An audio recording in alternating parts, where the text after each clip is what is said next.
हुजूर की जो बड़ी साहिबजादी है ना, सरकार की 4 बेटियां हैं। सबसे बड़ी का नाम है सैयदा ज़ैनब, उसके बाद है सैयदा रुकैया, और तीसरी है सैयदा उम्मे कुलसूम, और चौथी है सैयदा तैयबा हजरत फातिमा ज़हरा रदी अल्लाह ताला अन्हा। हजरत ज़ैनब आ रही थी मक्का मुकरमा से मदीना तैयबा, तो एक शख्स ने ना, काफिर ने उनको नेजा चुबोया घोड़े को, तो घोड़ा तेज भागा, सैयदा ज़ैनब गिर गई। पेट मुबारक में बच्चा था, वो बच्चा भी आपका इंतकाल कर गया। कुछ महीने आप बीमार रही और फिर आप विसाल कर गए। मेरे महबूब के सारे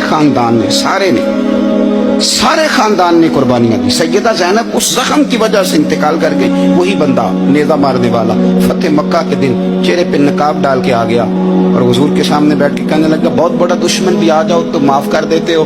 तो हुजूर ने फरमाया, तू चेहरे से कपड़ा हटा, बेटियां भूला नहीं करती, तू कलमा पढ़, मैं तुझे भी माफ करने को तैयार। ये सारे रंग सहाबा ने देखे, सारे। और जिस दिन हुजूर बदर को जा रहे थे ना, मैं फोन कर देता हूं, मैं नहीं आ सकता, मेरे घर में फलाना बीमार है। हजरत रुकैया बीमार थी।